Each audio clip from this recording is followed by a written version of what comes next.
Welcome to this explainer. Okay, I want you to picture a scenario that sounds, honestly, like an impossible, completely comical cartoon setup. Imagine a giant, towering wave of sticky syrup just rushing through city streets, swallowing literally everything in its path. Sounds absolutely absurd, right? No way that could happen.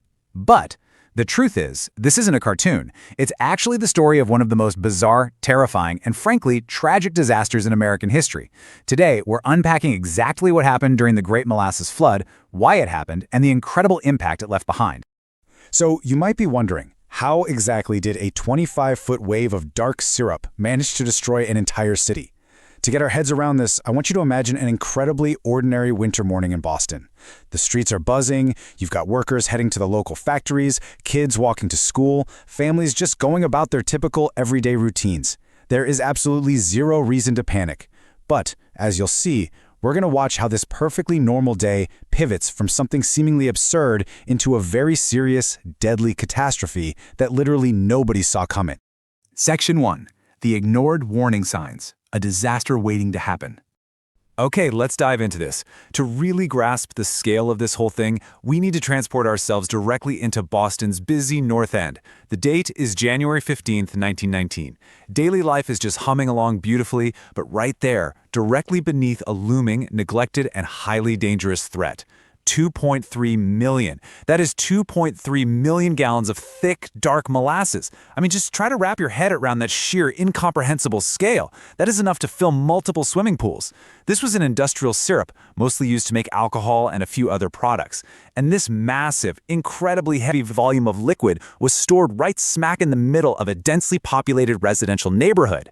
And how exactly was it stored? Well, inside a towering 50-foot-tall steel tank. But here's the absolute kicker. The tank had leaking seams. For years, literally years, local residents had been complaining that this massive structure was leaking. In fact, it leaked so much that on warm days, molasses would just drip down from the metal seams, and neighborhood kids would actually come by with little cups to casually collect the dripping syrup for a sweet treat. Talk about blatant, undeniable warning signs, right? Yet the company that owned the tank completely ignored the problem. They did next to nothing to address the structural integrity of this giant container. Section 2. The 35 mph syrup wave. When the tank burst. It's now right around 12:40 p.m. The tension in the air is invisible, but inside that steel, the pressure has reached its absolute limit, and the unthinkable is about to happen. A deep, terrifying rumbling sound starts echoing across the North End. Witnesses later describe the noise, and this is chilling, sounding like a machine gun firing, a massive explosion, or even a sudden violent crack of thunder. And then boom! Without any further warning, the enormous 50-foot steel structure violently ruptured and burst apart. The physical force of this explosion was absolutely catastrophic. Millions of gallons of molasses exploded outward all at once. We're talking about a gigantic, 25-foot-high wave of dark syrup racing through the neighborhood streets at nearly 35 miles per hour. Buildings literally trembled before the dark wave smashed into them. It was an unstoppable wall of force, completely leveling the area. Wooden houses were ripped entirely off their foundations. Telephone poles snapped in half like dry twigs. Even solid steel rail tracks were warped and twisted under the immense, crushing pressure of this massive syrup wave. Now, when we hear about floods, we usually picture rushing water, right? But we really have to contrast the properties of a traditional water flood with the unique, suffocating horror of a molasses flood. Water flows rapidly, sure, but it's thin. Molasses? It is extremely thick and incredibly sticky. Workers just out eating their lunch, kids playing outside, they suddenly found themselves facing this wall of syrup with almost zero time to react. If they tried to run, the thick liquid just quickly caught them. And the most terrifying part of the whole shebang, every single attempt to escape only pulled the victims deeper into the trap. Horses, wagons, and even entire sections of buildings simply became hopelessly stuck in the heavy glue of the flood. Section 3. A desperate rescue operation. Chaos in the streets. The initial explosion and the wave itself happened in a matter of seconds, but the devastation left behind was vast. So we now transition into the frantic, incredibly difficult efforts to save the trapped workers, children, and animals that were completely immobilized out in the streets. Look at how fast this timeline escalates. At 12:40 p.m., the tank violently bursts apart. Just minutes later, the entire neighborhood is completely submerged in this sticky chaos. Cries for help are echoing everywhere. Firefighters, police officers, and sailors from a nearby naval station rushed to the scene, but man, they were met with an almost impossible challenge. The molasses was so thick that simply walking was a monumental task. Rescuers were getting trapped up to their waists, struggling to wade through the muck. They actually had to rely on makeshift platforms, ladders, and ropes just to reach the victims, all because the syrup just clung to everything. By nightfall, the rescue continues, but now under harsh, freezing winter conditions. Search teams are moving carefully through the wreckage in the pitch dark, desperately listening for voices. I want to pause here for a second and just let this grim reality sink in. 21. By the end of this incredibly tragic disaster, 21 people had lost their lives. And in addition to that devastating loss, more than 150 others were seriously injured. Entire families were broken. Homes and once thriving businesses lay in complete ruins, completely buried beneath a massive, suffocating layer of molasses and splintered debris. Section 4. The Nightmare Cleanup, washing away the sticky aftermath.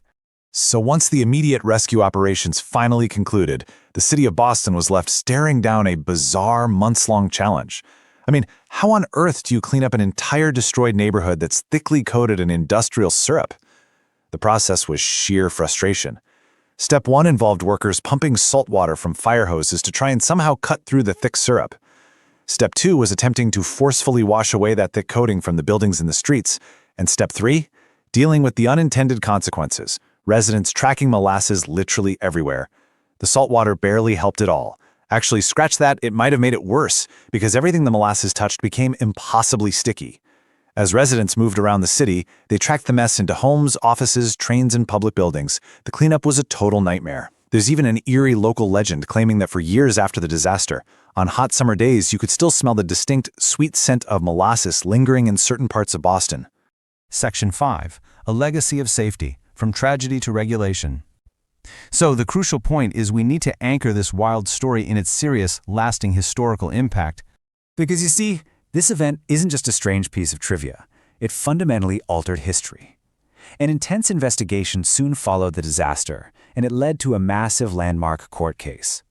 Experts discovered exactly what we discussed at the beginning of this explainer. The tank had been really poorly designed and totally inadequately tested. The owning company had blatantly ignored the warning signs and completely failed to ensure the structure was safe. This massive legal battle finally brought accountability to the forefront of industrial practices. And because of those findings, we get to the definition of our modern safety landscape. The 1919 disaster directly forced companies across the entire United States to adopt stricter engineering standards and mandated safety inspections. I want to clearly connect this to you. The strict public safety codes and structural regulations that protect our buildings and cities today, well over a century later, were born directly from the tragedy of the Great Molasses Flood.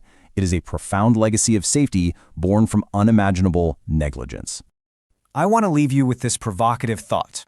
The Great Molasses Flood reminds us that even ordinary things can become incredibly deadly when safety is just brushed aside.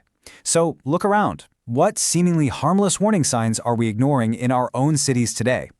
I hope this explainer has challenged you to look a little closer at your environment while showing you just how deeply the lessons of the past shape the world we live in today. Thank you for learning with me, and keep staying curious.